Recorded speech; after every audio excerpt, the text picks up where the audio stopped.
सबसे पहले आप सभी को गुड मॉर्निंग। देखिए हम लोग को ग्रेविटेशनल अभी हम चैप्टर पढ़ रहे हैं, ठीक है। उसमें बहुत सारा टॉपिक पढ़ाई हुआ है, इसके पहले बहुत सारा चीज हम लोग देखे हैं। अब हम लोग पढ़ना है पृथ्वी के सतह पर गुरुत्वीय त्वरण स्मॉल जी में परिवर्तन।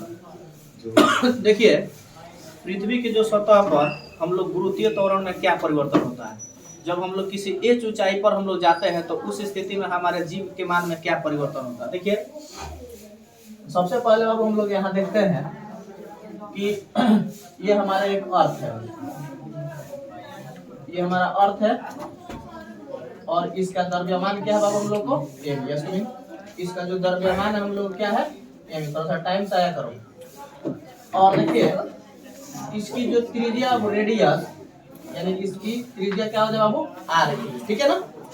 तो यहाँ पर स्पष्ट हम लोग को होता है कि जब पृथ्वी तल पर कोई वस्तु है, ठीक है, पृथ्वी तल पर गुरुत्वीय त्वरण हमारा जी हो जाएगा और इसका द्रव्यमान क्या हो जाएगा एम हो जाएगा, ठीक है। अब कह रहा है कि जब हम लोग एक ऊंचाई इसको जब हम लोग ऊपर जाने पर हम लोग क्या मान में परिवर्तन होता है। तो मान लीजिए यहाँ से हम लोग किसी इसको हम लोग एक ऊंचाई इस द्रव्यमान को हम लोग यहाँ लेकर आते हैं, तो यहाँ से ये जाएगा तो ये जी है, तो ये क्या हो जाएगा जी डैश और ये हो जाएगा हमारा एम, यानी कोई वस्तु द्रव्यमान है, ठीक है ना।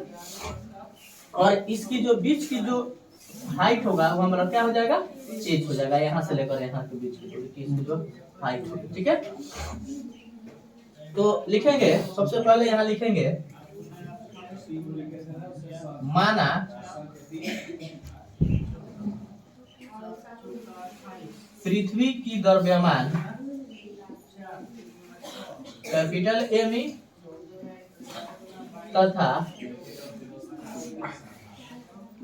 तथा इसकी त्रिज्या कैपिटल आर ई है और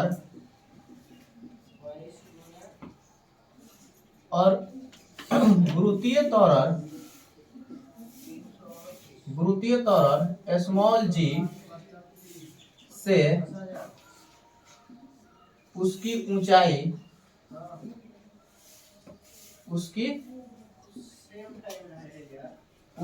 h है, तो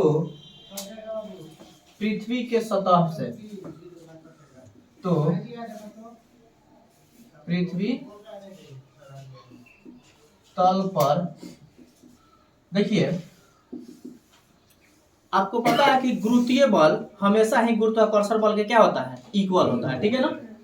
तो यहाँ हो जाएगा F इक्वल टू देखिए इसका द्रव्यमान पृथ्वी के तल पर, अभी हम पृथ्वी के तल का निकाल रहे हैं, ठीक है ना। तो इसका द्रव्यमान m और इसकी गुरुत्वीय त्वरण g हमेशा किसके इक्वल होता है बाबू गुरुत्वाकर्षण बल के इक्वल होता है। तो क्या इसका फॉर्मूला होता है कैपिटल G और इसका देखिए पृथ्वी का द्रव्यमान m1 यानी कैपिटल Me और इस वस्तु के द्रव्यमान स्मॉल m डिवाइडेड बाय इसकी r कैपिटल आर ई इसकी त्रिज्या और हम लोग फार्मूला क्या होता है आर स्क्वायर, ठीक है। देखिए यहाँ से बाबू स्मॉल m से स्मॉल m कैंसिल हो जा रहा है ना। तो हम लोग का g इक्वल टू क्या हो जाएगा capital M divided by capital R E square. बाबू इसको हम लोग मान लेते हैं इक्वेशन नंबर सेकेंड। क्या मान लेते हैं हम लोग को इक्वेशन नंबर सेकेंड, अब सॉरी इक्वेशन नंबर इसको फर्स्ट मान लेते हैं, ठीक है। अब हम लोग को निकालना है कि पृथ्वी से एच ऊंचाई पर इसकी लिखेंगे पृथ्वी तल से एच ऊंचाई पर। तो बाबू क्या हो जाएगा हम लोग को इसकी देखिए तो F इक्वल टू हो जाएगा बाबू देखिए ये m और हम लोग का जो इसके जो गुरुत्वीय त्वरण g डैश हो जाएगा ना बाबू। तो देखिए यहाँ पर हम लोग क्या हो जाएगा क्योंकि गुरुत्वीय बल हमेशा गुरुत्वाकर्षण बल के इक्वल होगा, तो इसलिए capital G capital M small m divided by क्या हो जाएगा। अब देखिए इसकी h ऊंचाई तक, तो सबसे पहले यहाँ से लेकर इसकी ऊंचाई h हो रहा ना, तो निश्चित है कि बाबू देखिए यहाँ से इसकी दूरी h है और यहाँ से दूरी इसकी r है ना। तो हम लोग क्या हो जाएगा आर ई प्लस एच का क्या आ जाएगा बाबू होल स्क्वायर। आ गया समझ में ना। इसकी आर और इसकी हाइट, ठीक है ना। तो आर ई प्लस एच का होल स्क्वायर। देखिए अब स्मॉल एम से स्मॉल एम कैंसिल। अब g dash is equal to क्या हो जाएगा, capital G capital M E divided by capital R E square plus H का होल स्क्वायर। कोई दिक्कत बाबू? इसको हम मान लेते हैं इक्वेशन नंबर सेकेंड, ठीक है ना। देखेंगे इक्वेशन 2 डिवाइडेड क्या होगा वो इक्वेशन 1। तो इक्वेशन 2 क्या है, जी डैश, इक्वेशन 1 क्या है बाबू, जी। फिर इक्वेशन 2 क्या है बाबू, capital G capital M E divided by क्या होगा वो आर ई प्लस एच का होल स्क्वायर। कोई दिक्कत, आर ई प्लस एच का होल स्क्वायर। अब देखिए बाबू यहाँ पर हम लोग को डिवाइडेड बाय इक्वेशन नंबर 1 का। इक्वेशन नंबर 1 क्या है वो, capital G capital M E divided by क्या हो जाओ आर ई स्क्वायर। देखिए इस दोनों को कैंसिल हम लोग कर देते हैं, ठीक है। तो ये हो जाओ G dash by ji is equal to 1 by क्या हो जाओ आर ई प्लस एच का, sorry R E plus H divided by R ई का पूरा होल स्क्वायर हो जाएगा नोटा। तो यहाँ पर हम लोग को देखिए क्या करना है, अब हम लोग देखिए इस दोनों को बाटा इक्वल कर देते हैं हम लोग। यहाँ पर कर देते हैं G dash by ji is equal to 1 divided by R E divided by R E plus H divided by R ई का होल स्क्वायर। कोई दिक्कत? देखिए इससे ये कैंसिल हो जाएगा। तो d dash by ji is equal to 1 by 1 plus R h R sorry h divided by R ई का होल स्क्वायर। अब देखिए इसको हम लोग क्रॉस मल्टीप्लिकेशन करते हैं तो हम लोग को जी डैश, क्योंकि हम लोग को गुरुत्वीय तौर एच ऊंचाई पर इसका मान बताना है, एच ऊंचाई पर कर रहा है कि नहीं, तो गुरुत्वीय तौर G dash is equal to क्या हो जाएगा, यहाँ क्रॉस मल्टीप्लिकेशन होता है G divided 1 plus H by R E के होल पावर -2। समझ में आ रहा है ना, होल पावर -2। अब देखिए बाबू यहाँ पर क्या स्पष्ट हो रहा है, अब थोड़ा सा यहाँ समझ लीजिएगा बाबू। अगर मान लीजिए हम लोग इसका तो कोई ना कोई वैल्यू होगा ना, इसका कोई ना कोई वैल्यू होगा। तो जब इसका हम लोग कोई ना कोई वैल्यू रखेंगे तो निश्चित है कि कट कर इसका वैल्यू इससे ज्यादा होगा।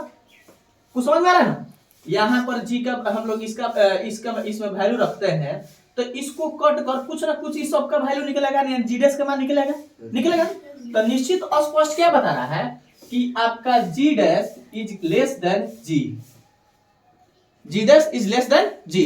मतलब क्या हो रहा है कि आपका कभी भी इसका मान इससे क्या होगा, छोटा होगा। समझ में आ रहा ना, यानी हम लोग पृथ्वी पर अगर मान लीजिए 5 केजी के है तो ऊपर जाएंगे तो उसका मान क्या हो जाएगा, घट जाएगा। कुछ समझ में आ रहा है कि नहीं। अब देखिए यहाँ बाबू पाइथागोरस प्रमेय से हम लोग आते हैं, समझ में आ रहा ना। अब देखिए यहाँ पर G dash is equal to G आइए हो जाएगा 1 minus 2h divided by R E. यही बाबू आपका फाइनल रिजल्ट हुआ, ठीक है। यानी G dash is less than very less than G, यानी स्पष्ट क्लियर हो रहा है। यही बाबू हम लोग का डेरिवेशन हुआ कि अगर हम लोग पृथ्वी तल से ऊपर हम लोग जाते हैं तो उस स्थिति में हम लोग को गुरुत्वीय त्वरण यानी जी डैश के मान क्या हो जाएगा, वो हम लोग को पृथ्वी तल से क्या हो जाएगा, कम हो जाएगा। कुछ समझ में आ रहा है ना, आ गया ना स्पष्ट क्लियर। इस पर देखिए हम लोग न्यूमेरिकल पढ़ेंगे, ठीक है ना। किसी को कोई दिक्कत बाबू, इसमें कोई किसी को दिक्कत, एक बार और समझा दे कि छोड़ दे, बोलिए। इससे बहुत बढ़िया इक्वेशन तो हम लोग बहुत पहले से पढ़ते आ रहे हैं, अरे कि नहीं, सबका इक्वेशन और निकाले हैं और निकाल के यहाँ पर यानी आपको स्पष्ट क्लियर क्या हो रहा है बाबू कि अगर आपसे कोई भी पूछते हैं कि बताइए क्या पृथ्वी तल से अगर हम लोग ऊपर जाते हैं तो उस स्थिति में तो क्या हम लोग का मान में क्या परिवर्तन होगा या नहीं होगा, या हमारा मान बढ़ जाएगा या घट जाएगा, तो आपको स्पष्ट बताना है कि पृथ्वी तल से अगर हम लोग ऊपर जाते हैं तो उस स्थिति में गुरुत्वीय त्वरण के मान क्या होता है बाबू, घट जाता है। यानी वस्तु का मान क्या होता है, द्रव्यमान उसमें कमी हो जाता है, ठीक है। कोई दिक्कत समझ में आ गया ना, इसको राइट कर लीजिए।